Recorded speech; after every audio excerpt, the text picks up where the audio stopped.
Hello दोस्तों, कभी सोचा है कि जिस जमीन पर हम आज खड़े हैं वो हमेशा से यही नहीं थी? नहीं ना। आज हम इंडिया की उसी एपिक कहानी को समझेंगे। एक ऐसा सफर जो समुद्र के नीचे से शुरू हुआ और दुनिया के सबसे ऊंचे पहाड़ों तक जा पहुंचा। तो चलिए शुरू करते हैं। तो सबसे पहले एक बिल्कुल बेसिक सवाल, इंडिया दुनिया के नक्शे पर है कहाँ? सिंपल सा लगता है, राइट? लेकिन इससे भी ज्यादा इंटरेस्टिंग सवाल ये है कि आखिर वो वहां पहुंचा कैसे?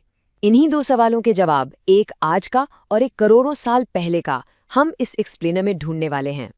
ओके, तो इस टाइम ट्रैवल पर निकलने से पहले जरूरी है कि हम अपना स्टार्टिंग पॉइंट सेट कर लें। एक तरह से जीपीएस कोऑर्डिनेट्स लॉक कर लेते हैं। तो चलिए सबसे पहले इंडिया का करंट ग्लोबल एड्रेस अच्छे से समझ लेते हैं। अच्छा, तो बिल्कुल बेसिक से स्टार्ट करते हैं। इंडिया पूरी तरह से नॉर्दर्न हेमिस्फीयर में है और एशिया कॉन्टिनेंट के बिल्कुल सदर्न हिस्से में। इसका एक बहुत ही खास फीचर है इसका पेनिनसुला शेप, मतलब एक ऐसा लैंडमास जो तीन तरफ से पानी से घिरा हुआ है। और ये देखिए, द ट्रॉपिक ऑफ कैंसर जो 23.5 डिग्रीज नॉर्थ लैटिट्यूड पर है, ये एक इनविजिबल लाइन की तरह देश के लगभग बीच से गुजरती है और इसे करीब करीब दो बराबर हिस्सों में बांट देती है। अब ये नंबर्स यानी इंडिया का लैटिट्यूडनल और लॉन्जिट्यूडनल एक्सटेंट हो सकता है थोड़े टेक्निकल लगे, पर इनका मतलब बहुत सिंपल है। ये बस ये बताते हैं कि इंडिया नॉर्थ से साउथ और ईस्ट से वेस्ट तक कितना विशाल है, कितना फैला हुआ है। और इसी फैलाव की वजह से हमारे यहाँ इतनी डाइवर्सिटी है, बर्फीले पहाड़ों से लेकर गर्म समुद्री तटों तक, सब कुछ। तो हमने ये तो देख लिया कि इंडिया का स्प्रेड कितना है, पर अब बात करते हैं इसके प्योर स्केल की। इस सब कॉन्टिनेंट को नापने के लिए जो नंबर्स हम देखेंगे ना, वो सच में इसकी विशालता का एहसास दिलाते हैं। जरा इस नंबर को देखिए, 3.28 मिलियन स्क्वायर किलोमीटर्स, ये है इंडिया का टोटल एरिया। सोच के देखिए, ये इतना बड़ा है कि आप इसमें यूके जैसे देश 13 बार फिट कर सकते हैं।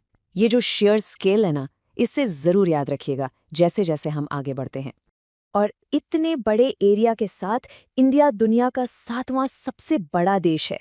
जी हाँ, पूरी दुनिया में सिर्फ 6 देश हैं जिनके पास हमसे ज्यादा जमीन है। तो कौन है वो देश? ये स्लाइड हमें पूरा कॉन्टेक्स्ट देती है। देखिए, हमसे बड़े कौन है? Russia, Canada, USA, China, Brazil और ऑस्ट्रेलिया। इन जाइंट्स के ठीक बाद सीधा हमारा नंबर आता है। We are in some very very big company. अब इस विशालता को लंबाई में सोचते हैं। अगर आप बिल्कुल ऊपर लद्दाख की बर्फीली चोटियों से एक सीधी लाइन खींचें नीचे कन्याकुमारी के समुद्री तट तक, तो वो सफर होगा 3214 किलोमीटर्स का। That's the incredible north-south extent of our country.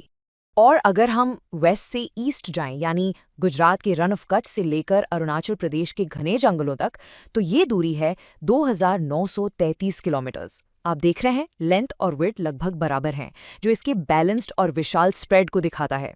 अब इस ईस्ट वेस्ट फैलाव की वजह से एक बहुत ही इंटरेस्टिंग चीज होती है। अरुणाचल प्रदेश और गुजरात के लोकल टाइम में पूरे 2 घंटे का फर्क है।